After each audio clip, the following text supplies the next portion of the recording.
They thought they'd broken her, that if they twisted the knife deep enough in front of a crowd, she'd finally give in. After all, what good is a SEAL with only one working arm? But Lieutenant Commander Riley Shaw didn't break. She didn't flinch, didn't even let her tone rise. She simply strapped the arm tight, stepped into the red-lit reflex bay that night, and dismantled 4 Marines with just her left hand.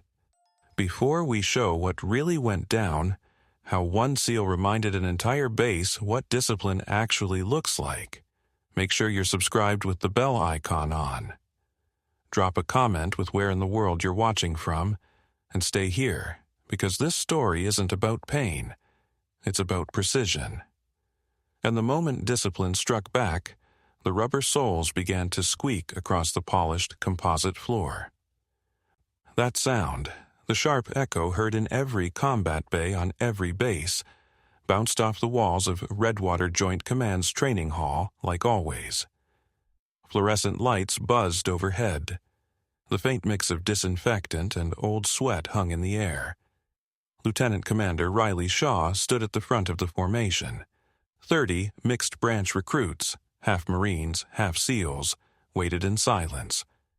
Her right arm rested in a stiff elbow brace, mostly hidden beneath her training jacket. Subtle, healed enough to look unimportant. But everyone noticed. Sergeant Mason Dyer noticed first and loudest. He stood near the wall, arms folded. 3 Marines flanked him like bodyguards, each taller than her, each already smirking like they'd been promised a show. Riley didn't raise her voice. Today's lesson is close quarters leverage mechanics. The objective isn't strength, it's redirection. Efficiency through angle, not force. One Marine shifted, another coughed to hide a laugh. Dyer stepped forward. "That's one way to teach fighting," he said, loud enough for all to hear. "Another is to actually fight." Heads turned. Riley didn't. "Some of us," Dyer went on, "come from units where combat isn't theory. You don't redirect weight in an alley. You drop them. Fast, hard, finished." Riley blinked once. "And yet," she said evenly, "those who rely on strength alone often meet someone who doesn't need it to end the fight." Dyer's mouth curled. "Then prove it." The pause that followed wasn't for drama. It was the room tilting. Marines straightened. SEAL trainees held their breath. Riley tilted her head slightly. "Volunteers." Dyer didn't hesitate. He gestured to his 3 Marines. "Show her what real pressure looks like." She nodded once. "Protocol rules, no sustained holds, no head strikes, rotating pairs." Dyer shrugged. "If she can handle it." They stepped onto the mat one at a time. The first lunged with a standard over-shoulder grab. Riley dipped beneath it, pivoted, and used his own elbow angle to roll him down. Half a second, thud, silence. The second came faster, sliding behind to trap her midsection. She spun on her left foot, hooked his ankle, and dropped him with a shoulder-knee combo, clean, exact. The third hesitated. She didn't. One shift, one pivot, mat. No noise, no flourish. Dyer's jaw tightened, arms still crossed, but his stance had changed. Riley adjusted her brace, turned back to the group. "That concludes the demonstration." The SEAL trainees straightened. The Marines stayed quiet. She didn't gloat or speak again, just walked off the mat with the same calm she entered with. Dyer didn't follow, but muttered just loud enough for his squad to hear. "She'll find out what pressure really feels like soon." His tone was steady, but his pride was bleeding. By sundown, the tale already had legs. In the mess hall, between plastic trays and watery chili, it passed around like contraband. A Navy SEAL instructor walked in with a brace, walked out after flooring 3 Marines in under 2 minutes. Someone near the coffee muttered, "Didn't even break a sweat." "She didn't throw them," another corrected. She placed them, like chess. The tone wasn't admiration, it was irritation. In the corner booth, Sergeant Dyer leaned back, boots on an empty chair, arms stretched wide. His laugh cut sharp enough to slice through the myth before it settled. "She ran a demo," he said, "not a fight." "They weren't takedowns," Dyer scoffed. "They were rehearsed falls." His Marines forced a laugh, but it came out thin. One of them glanced away when a SEAL trainee passed by their table.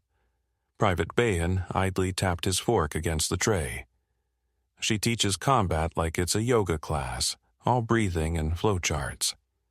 "She still dropped all three, though," another muttered under his breath, then immediately pretended he hadn't. Dyer's glare cut across the table.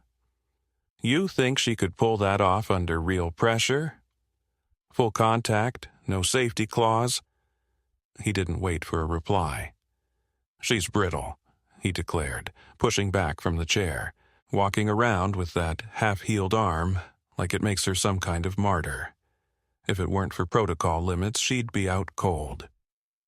Across the compound, in the quiet corner of the operations wing, Lieutenant Commander Riley Shaw stood at a standing desk. Her training log was open, plain, procedural, names, timestamps, protocol notes. But in the margins, she was already writing adjustments. Marine stance overextended, lead foot overcommitted. Second attacker favors dominant side grabs, exploitable on pivot. Third shows hesitation under audience pressure, freeze predictive. No emotion in the notes, just mechanics. A knock touched the glass wall. Commander Elias Grant stood in the hallway, coffee in hand. "You caused a bit of turbulence today," he said as she opened the door. "Wasn't intentional." "I know," he replied after a pause. "But they're already talking. Half the base thinks you humiliated the Marines. The other half says you got lucky." Riley didn't react. "Luck doesn't interest me," she said. "Patterns do." Grant studied her a second longer, then nodded slightly. "Keep the brace on and try not to make any more statements this week, verbal or otherwise." Riley returned to her desk. She didn't log anything about Dyer. Not yet. Her silence said more than a report ever could. The following afternoon began with the steady rhythm of boots hitting rubber mats, drills that were meant to stay routine. Lieutenant Commander Riley Shaw stood off to the side of the sparring bay, clipboard tucked under her left arm, calling out rotation changes. Standard endurance circuit, Marines versus SEALs. Mixed pairs, regulated contact, timed and safe. Or it should have been. Sergeant Mason Dyer lingered near the edge, arms folded, eyes fixed on her. He'd been quiet since yesterday, but that wasn't his nature. Silence, for him, was just build-up. When the third rotation ended, he finally spoke. "Commander Shaw," he called, voice loud and sharp. "How about a demonstration? Unless, of course, the SEAL manual forbids testing the instructors." The jab drew a few uneasy laughs. Riley looked up from her notes. "Demonstrations are scheduled, Sergeant." Dyer's smile thinned. "Then, call this an unscheduled real-time adaptability drill." Before she could answer, he was already stepping onto the mat. "Unnecessary," she warned. "It's joint training, ma'am," he said, mock formal. "We adapt, remember?" The room went still. Even the air handlers seemed to hush. Riley unclipped her pen, set the clipboard neatly on the table behind her. "Protocol first. Contact limits." "I know the limits," he cut in. She drew a long breath. "Then keep them." They faced each other. He was heavier, broader, carrying that easy arrogance of a man built from deadlifts and weekend boxing matches. She moved like water, patient, centered, coiled. His first shove tested distance. She parried, slipped left, redirected, leaving him off balance. A murmur of surprise rippled through the onlookers. Dyer reset, his grin tightening. "Lucky angle," he muttered. Then he lunged again, quicker. Riley dropped low, caught his arm, pivoted her hip, and sent him flipping over her shoulder. Precise, controlled. He hit the mat hard. Something dangerous flickered behind his eyes. He surged up too fast. This time, it wasn't training. He caught her wrist, stepped in, and twisted. Sharp torque meant not for a lesson but humiliation, the kind designed to force a scream and a surrender. Instead came a crack. Not a cry, just that dry, awful sound that made the whole room stop breathing. Riley's face didn't change. Her body stiffened, then steadied. The brace absorbed part of it, not enough. The old fracture had reopened. She didn't clutch it, didn't even blink. "Drill concluded," she said flatly. A medic moved forward. She raised her good hand. "Negative. No medical required." The tone was an order, not a suggestion. Dyer stepped back, feigning confusion. "Ma'am, that was standard contact pressure, Marine training sequence." No one replied. Even his recruits stood frozen. Riley bent, lifted the clipboard with her left hand, and walked away as if nothing had happened. Each step was deliberate, posture unbroken. Behind her, Dyer stood trapped inside a ring of silence, surrounded by witnesses who knew exactly what they'd seen but would never speak it aloud. "Commander, it was an accident," he called weakly. The door shut behind her before the words finished echoing. Then came only the hum of the overhead lights, flickering like they too sensed the line had been crossed. By nightfall, the story splintered. Some whispered it was an accident, a misjudged move. Others claimed Sergeant Dyer had waited for the perfect moment, twisted just when Shaw's guard was down, and forced something to snap. That sound, the crack, passed through barracks like ghost lore. No one admitted hearing it first, but everyone remembered. In the Marine wing, Dyer sat in the locker corridor, sleeves rolled, retelling the version that suited him best. "She didn't tap out," he said with a low chuckle. "That's on her." One of his recruits hesitated. "But that wrist lock, wasn't it part of the sequence?" Dyer's tone hardened. Pressure test. Exactly what the SEALs love. She wanted realism. She got it. Nobody argued, but nobody agreed either. Across the compound, the SEALs kept silent. It wasn't loyalty, it was containment. Near the equipment cage, 3 candidates spoke quietly in a loose triangle. One of them, Petty Officer Lang, had trained under Shaw 2 rotations ago. "You know what unit she served with before this?" he whispered. The others looked at him. DevGru Task Unit Raptor. She was on the team that pulled 6 hostages out of Kandahar in 2019. 11-hour firefight. Took a shrapnel to the shoulder and kept moving. One shook his head. "That's not confirmed." Lang's expression didn't change. "I've seen the scar," Lang said quietly, "and I've seen what happens when someone mistakes her for just another instructor." The third candidate glanced toward the admin building. "You think she's going to let this slide?" Lang gave a dry laugh. "She already didn't. She's just waiting to show them how." The group went silent as 2 Marines walked past. When their footsteps faded, Lang added, "Dyer thinks he broke her arm. What he really did was give her a reason to recalibrate the standard." Back in the Marine wing, the air felt heavier. One of Dyer's men, Corporal Reeve, sat on his bunk, staring at his wrapped knuckles from an earlier drill. Across from him, his rackmate Holt laced his boots. "You really think it was an accident?" Holt asked. Reeve didn't answer right away. His eyes stayed on his hands. "I think," he said finally, "he wanted to prove something, and I think she let him, because proving him wrong later would hurt more."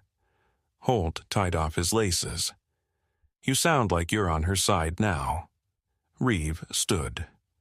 I'm on the side that doesn't end up flat on a mat in front of the whole base. He grabbed his cover, paused at the door. You saw his face after that lock? That wasn't training, that was personal. Holt said nothing. He didn't need to. They both knew it.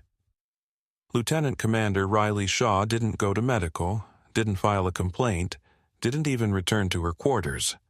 Instead, she submitted a single formal request, time-stamped 1841 hours, addressed to Commander Elias Grant. Subject: Reflex Evaluation Authorization. Requesting restricted use clearance for Reflex Bay, 2100 hours. Scope: Adaptive demonstration. No exemptions, no notes about the arm, no complaint, just protocol. Commander Grant read the request in his office without blinking. He didn't need advice. He'd seen Dyer's move from the upper gallery, close enough to know it broke regulation, far enough to know no one would speak up unless he did. He signed, forwarded, closed the file. In the junior officer lounge, murmurs simmered just under the noise. You think she's gonna report him? She won't. Why not? Because she doesn't have to. Even the Marines who'd laughed the day before were quieter now. One rolled his shoulder, remembering the way she'd dropped him with a single arm. At 1927 hours, Sergeant Dyer sat in the comm room, reviewing training logs when his tablet pinged. Official notification, his name at the top.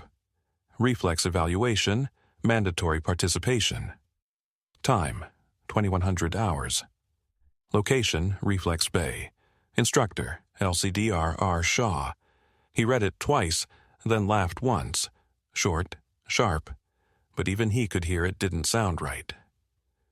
One of his Marines looked over. Would you like me to continue with the next section, starting from what is it? Dyer turned the tablet around. Leading into the 2100-hour Reflex Bay scene? What is it? One of the Marines asked. Dyer turned the tablet around. She's running a drill tonight, he said flatly. Wants us there. The Marine's face shifted. Less confusion, more like dread creeping in around the edges. All of us? All of us. Silence followed. Dyer set the tablet down harder than he meant to. It's just another demonstration, he muttered. Probably wants to lecture us on protocol or some nonsense. But his tone had lost its edge. The Marine stood slowly. You sure about that? Dyer didn't reply, because he wasn't. They kept glancing at the clock. 2100 hours was close. Too close. And though none of them said it aloud, the same thought hung in the air. What kind of demonstration do you plan after someone breaks your arm? By 2040, the rehab wing was nearly empty. Only the hum of the HVAC and the soft squeak of rubber soles on polished linoleum filled the space. No music, no chatter, just the kind of quiet that sharpens focus. Lieutenant Commander Riley Shaw stood alone beneath a flickering ceiling light that pulsed every 7th second. Her uniform jacket lay folded neatly on a bench. Her right arm, freshly wrapped in a reinforced compression sling, hung motionless against her torso. Not a twitch. Barefoot, balanced, she faced 2 stripped-down aluminum training dummies. Foam cores exposed, one marked with a taped X at the neck, the other weighted with a sandbag over its lower frame. Targets, not opponents. Riley exhaled once and began to move. Left foot pivot, elbow drive, hip hinge, drop and rise again. Each motion was exact. No flourish, no wasted effort. Every angle calculated. She didn't grunt, didn't breathe heavy, but sweat gathered along her temples. The sling didn't shift. The injured arm never moved. She turned toward the mirror bolted to the corner post and paused.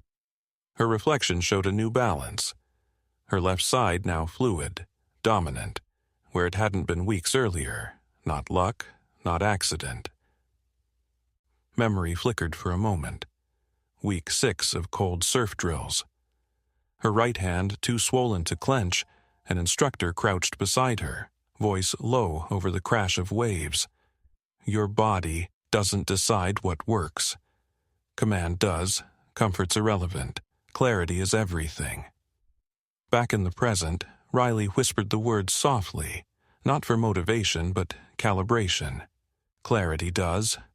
She stepped again, left to sweep, shin trap, reverse stance, fluid turn. Then she drove her weight backward, dragging the dummy down in silence. No sound but the soft thud of contact. She reset everything, the dummy, the mat, her footing.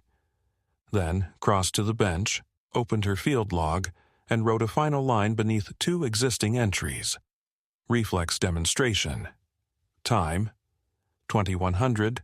Format, controlled correction. Limits, none. Notes, medical intervention to be denied unless ordered by base command. She set the pen down. Across the building, a mechanical clack echoed, the reflex bay unlocking. Riley rolled her sleeve down over the sling, zipped her jacket to regulation height, and stepped into the red-lit corridor. Alone, precise. No hesitation. This wasn't an adjustment. It was the correction. From outside, the reflex bay looked ordinary. A gray concrete box tucked behind the drone hangars, lit by a single halogen floodlight. Inside, it was anything but ordinary. Red emergency lights pulsed dimly from the corners. The rubber floor was bare, the walls lined with angled padded barriers meant to disorient. At exactly 2100 hours, the door opened. Sergeant Mason Dyer entered first, his 3 Marines close behind. Their expressions wavered between amusement and unease, unsure whether this was punishment, protocol, or something else entirely. In the upper gallery, Commander Elias Grant stood with a tablet in hand, silent, observing. Dyer looked up. "Just want to confirm, sir. This is authorized?" Grant gave a single nod. "You requested a branch control demo," Commander Grant said evenly. "This is it." Before Dyer could respond, the main floor door opened again. Lieutenant Commander Riley Shaw stepped into view. No fanfare, no sound, no hesitation. She walked steadily across the rubber mat, her right arm bound tight in a black tactical sling. No longer the stiff brace from before. This one was closer, secure, meant for movement. Her left hand was bare, her boots soft-soled, built for grip. No visible weapons. Dyer laughed once, sharp and mocking. "You sure you're cleared to fight, ma'am?" Riley didn't glance at him. "I'm cleared to demonstrate correction." Grant's voice broke through the intercom. Reflex bay live. No gear. No exits marked. Clean protocol. 1 round per contact. Lieutenant Commander Shaw versus Marine Unit Alpha. The Marines shifted uneasily. Riley gave a single nod. "Understood." She stepped forward, slow, deliberate, centered. Her eyes never left the 3 men in front of her. Dyer smirked. 3-on-1 again, huh? You remember how that ended last time?" She didn't answer, because the first Marine was already moving. Alpha 1 lunged with a forward grab, textbook pressure stance. Riley sidestepped left, caught his elbow with her good arm, and redirected his own drive straight into the mat. His shoulder hit before he even realized he'd fallen. Alpha 1, neutralized, Grant's voice announced dryly from above. The second Marine came faster, going high for her torso. She pivoted backward, swept his ankle with her shin, and brought her elbow down across his clavicle in one crisp motion. He dropped instantly. Alpha 2, neutralized. The third Marine hesitated, eyes darting, calculating. Riley didn't wait. She spun, planted, kicked low, striking behind his knee. He collapsed, trying to recover, but her boot was already pressed against his wrist, his arm pinned beneath him. Alpha 3 neutralized. Dyer's mouth fell open slightly. She hadn't thrown a punch. She hadn't used her right arm once. He stepped forward. My turn. Riley didn't move. Then correct your posture. He charged, boots pounding, arms wide, pure muscle over discipline. She didn't meet force with force. She dropped low, letting him swing through empty air. Her left leg hooked behind his knee. She rotated with his momentum, twisting him off balance. The floor caught him hard. Her knee locked against his ribs. Her elbow pressed behind his shoulder. Her right arm unmoving, unnecessary. She leaned in slightly, voice calm, steady as a command. You wanted proof, she said quietly. Consider it logged. She released the hold, rose smoothly, adjusted the sling across her shoulder and stepped back. Dyer stayed on the floor, breathing hard, the sting of defeat heavy in the silence. His 3 Marines remained seated, stunned and motionless. From above, Commander Grant's voice came through the comms, calm, precise. Drill complete, results recorded, training directive closed. No one clapped, no one spoke. Riley turned, walked toward the exit, and never looked back. Behind her, 4 Marines sat frozen in the red haze of their own underestimation, each of them absorbing the same quiet lesson from the woman who had dismantled them with a single arm. The conference room at Redwater Joint Command wasn't used often. Most disciplinary matters never reached that level, but this one had. The next morning, blinds drawn, overhead lights dimmed, air conditioning turned too cold. It felt like the entire base was holding its breath. Commander Elias Grant sat at the head of the table, sleeves rolled to the elbow, a single folder open before him. His expression wasn't anger, it was calculation. Across from him sat Sergeant Mason Dyer, his wrist bandaged, a faint bruise beneath his left eye. Not from the fall, but from the silence that followed it. His 3 Marines sat beside him, rigid, quiet. At the far end, Lieutenant Commander Riley Shaw sat perfectly still. Her arm remained in the sling, her face unreadable, no notes, no defense. Grant cleared his throat. This is not a tribunal. This is a closed review inquiry into training protocol deviation and an unreported injury sustained during interbranch drills.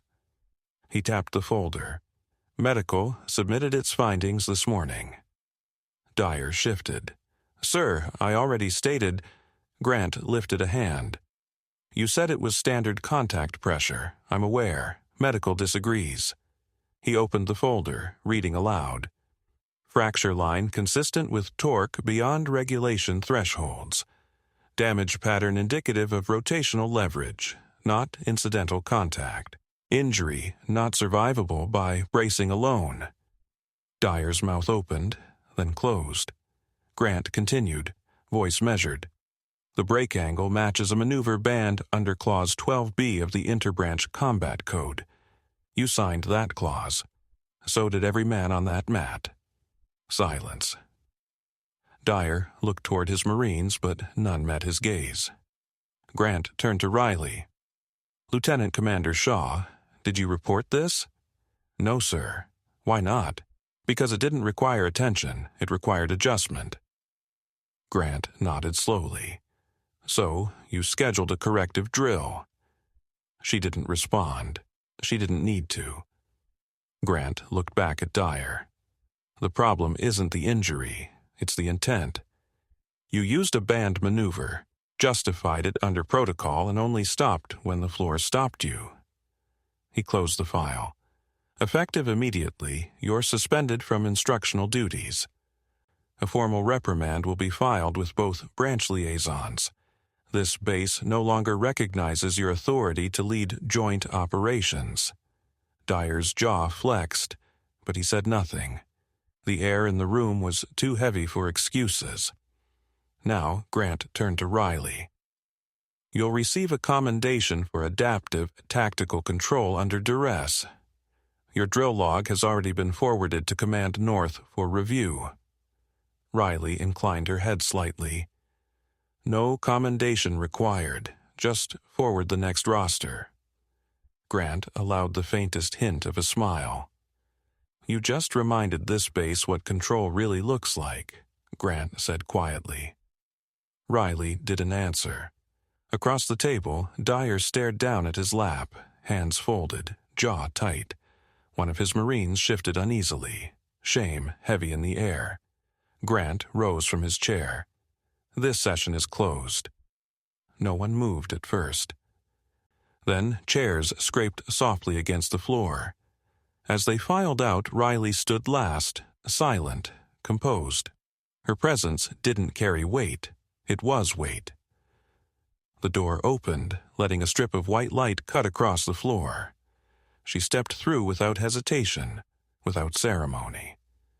And in that moment authority shifted, not through shouting or punishment, but through precision.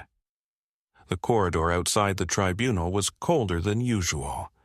Polished concrete stretched in both directions, lined with wall-mounted schedules and empty metal benches, except today, when several officers stood there in silence. No one spoke. They just watched. Lieutenant Commander Riley Shaw walked out, sling secured, jacket perfectly zipped, not a wrinkle on her uniform. No one saluted. Not from disrespect, but because no one wanted to break what had just settled over the base. Two Marine instructors stood at attention as she passed. Neither from Dyer's unit, but both had been there the night before. Both had seen her dismantle 4 men with one working arm. They straightened instinctively. One gave a subtle nod. She didn't return it, not out of arrogance, but focus. At the end of the hall, Sergeant Mason Dyer sat alone on a bench. No tablet, no rank to hide behind. Just a man stripped down to consequence. His hands were clasped between his knees, elbows forward, eyes fixed on the floor. Riley walked past without slowing. But as she did, his voice broke the silence, rough and small. "I didn't think it would snap like that." Her pace didn't change, but she spoke, quiet even. "You didn't think I'd keep going either." And then she was gone. Commander Grant stood farther down the corridor, arms folded near the elevator bank. As Riley approached, he didn't move. He simply said, "You didn't just win?" She paused for the first time. "I recalibrated the line," he finished for her. Riley turned her head slightly, meeting his gaze for a beat. Then she adjusted the sling with her left hand. "Discipline did," she replied softly. She kept walking. The elevator doors slid open. She stepped inside. Behind her, no applause, no whispers, just silence, reshaping itself into something new. By 0630, sunlight broke clean across the eastern edge of Redwater Base. Long shadows stretched over the gravel parade grounds. The rhythm of boots against stone was slower, steadier. The energy had shifted.